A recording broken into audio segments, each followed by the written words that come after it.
Mike Buda with the Top Rope. I'm here with Colt Cabana here at NAPW on for their St. Patty's Day Slam. First off, I wanted to ask you, how are you approached to come here to NAPW, and how do you think the experience has been so far? Well, I wrestle all over the world. I'm a world traveler. I've been everywhere. Next week I'm going to England. The week after that I'm going to go to Japan. The week before this I was in Manila. So this is part of my schedule. You know, the NAPW guys, they reached out to me and they said, Colt, when are you available? I said, St. Patrick's Day. Who needs to party when you're a hardworking professional wrestler? And I've come here. Obviously, NAPW has roots from the NAPW with Rock and Randy. That was where NAWF, right? Yeah, sorry, NAWF, where my first ever match was. You know, where a lot of guys from Chicago, Randy gave them their first matches. So it's kind of cool. This is like the young stepbrother, and I'm happy to be a part of back in the family. Speaking of Randy, how does it feel to be back with him, back at your old roots with NAPW and where it started at NAWF? Does it bring back any memories, you and Punk, in your first tag match? Yeah, it's great to see Randy. I haven't seen him for a while, and I really haven't been a part of a show with him for a while. So Randy gave me my very first match. Punk and I would drive up to Wisconsin and to be on his shows, happy to do it, to do ring crew and to do all that. And it brings up great memories. It's great to see him. He's still doing it. He's still rocking because he's rocking Randy. So it's really cool. And these are the fun memories when you get to come back and hang out with guys that you broke in with. Or he didn't break it with me. That I broke in. Knowing Randy. He's always been very cool to me, very helpful. Now, the enjoyment you get from doing your podcast and doing the YouTube stuff, where does that rank in comparison to with actually getting to wrestle? It's all, for me, it's all full circle now. You know, the Chicago Reader did a sweet article on me, and it said, Colt tried to find success in the WWE, but he really found his own success making his own media empire. And so that's what I've been doing, and I use all these things, all these multimedia outlets in order to make myself almost a bigger name in the world of wrestling or just the world in general. And through that, I'm able to have better wrestling experiences. So it all feeds itself. Because the podcast is doing so well, because the YouTube shows are doing well, because Punk is saying my name on television, then more people have recognition of me, and I get to wrestle more places and wrestle and meet more fans and have a good time. So it's neither one. It's not wrestling that's more fun or podcasting that's more fun. It's all in the realm of wrestling, being in the ring and wrestling. What do you think you would do, or who do you think you'd be without Twitter and without YouTube and without your podcast? If you were in a time, let's say in the 90s, who would you be? Yeah, I mean, I'd be me. I'm using what's available for me to do the best I can possibly do as a human being. I would be doing the same thing in terms of, I started in 99, the internet really wasn't that prevalent. And back then we tried to, guys like me and Punk and, a couple of the other guys, Dave Brazak, we would try to make our names by driving to as many places as we can go so we can get a snippet in the PWI magazine. That was what you had to do back then, was get in the Pro Wrestling Illustrated magazine. So nowadays it's a little easier. You don't have to wait to the monthly publication.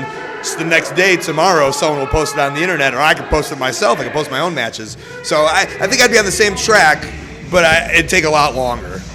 And now you're teaming up with Jamie Kennedy. How did that all come about, and what do you got lined up with him? Yeah, Jamie and I, through a mutual friend, Stu Stone. Stu had a TV show with Jamie Kennedy called Blowing Up on MTV a couple years ago. Stu actually wrote the Bob Saget song, Rolling with Saget, which him and Jamie performed together and kind of resurrected Bob Saget's career and Jamie Kennedy's career. So we've come together through mutual friends. I put out a movie, The Wrestling Road Diaries, available at WrestlingRoadDiaries.com or ColtMerch.com. Wink, plug. He saw the movie, he loved it, didn't understand why Hollywood wasn't grasping onto it or other medias or mediums, and so he's just going to be. He's going to give the ability. I think I have a good grasp on the wrestling circle, but there's a whole world out there, and these wrestling stories aren't just for the wrestling world. I think they're for life stories because they're great stories, and I think it applies to everybody in any kind of walk of life. It just happens to be about wrestling. So he's going to help reach those outlets, and it's a great partnership. And we're each there to scratch each other's back. Nobody's holding any more power over any of each other. It's a 50-50 split, and I'm looking forward to seeing how we can help each other. And how did all of Wrestling Road Diaries 2 come about? What made you decide to do another one? Yeah, well, we made the movie, The Wrestling Road Diaries. It was very successful. It was myself, as when I got fired from WWE, going back to the wrestling roads. I really wasn't that big of a WWE superstar, if at all. Daniel Bryan had yet to go to the WWE. He's now the world champion, and we were documenting our life as an independent wrestler. Now we're doing Part 2, TOO, with Luke Gallows, who's Straight Edge Society, who's also Festus on WWE TV every single Monday and Friday night. Cliff Compton, who wrestled as Domino and Deuce of Domino, former WWE Tag Team Champion. These guys saw the biggest, brightest stars. They were on television. They were all around the world. Women were throwing themselves at them. They've seen it all, and now they're Now they're getting they're showing their life on the independents, which isn't as glorious or glamorous, but we love it because we're wrestlers. That's what we do. So that's kind of what the second one's going to be. And we finished shooting a couple weeks ago, and it's in editing and in production. And believe me, when it comes out, you'll hear all about it. And you'll probably be able to get it available at WrestlingRoadDiaries.com. What keeps you motivated every day having to be on the road? Like you said, you're going to be overseas next up. What keeps you motivated going from promotion to promotion? I gotta live, right? I gotta eat. I mean, this is my job. If I don't do it, I don't eat. I can't pay my bills. And also the fact that it's wrestling, and wrestling is allowing me to live the life that I want to live.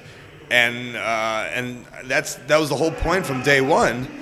Is I never wanted a job. I went to college. I have a college degree, but I never wanted to be a businessman, or I never wanted to be in an office or a lawyer or some stupid job. I wanted to be a pro wrestler, the most unstupid job in the world. And so that's what keeps me motivated, is that this is what I do for a living. I'm allowed to do this in the sport and the entertainment aspect that I love, that I've always loved. And to me, it's crazy that I can do it. And that's why I keep on doing it. And I won't give up until somebody tells me no. And somebody did tell me no. WWE told me no. And I still won't give up. I refuse. Refuse to lose. What would be your number one goal? My number one goal is to build this empire that I'm building and branch out. My life right now is the number one goal. If the WWE wants me, I'm more than happy to hear out their offer or whatever. I'm sure I would sign in a second, but not my number one goal. I am doing amazing. The podcast that I do is the most self-fulfilling thing I've ever done in my life, and on top of that, I'm allowing other people to share their stories and dreams and get the stories that people haven't heard. It's so fulfilling for me. If I could do this for the next 20, 25 years in a heartbeat, that would be my number one goal, and know that I can live the lifestyle that I'm living, which isn't glorious, but it's good enough to. I got a bed and I got some food and I got some Frosted Flakes. Good enough for me. I got some gas in the car. That's the goal, and it's happening right now. This is what I want to do, where I want to be. WWE, I would listen. I did a match versus Wade Barrett. Nothing came of it. I'm not pressing it like crazy. I'm just go one day at a time, traveling around. I'm my own boss. It's the dream. I'm not like it's the dream. I'm my own.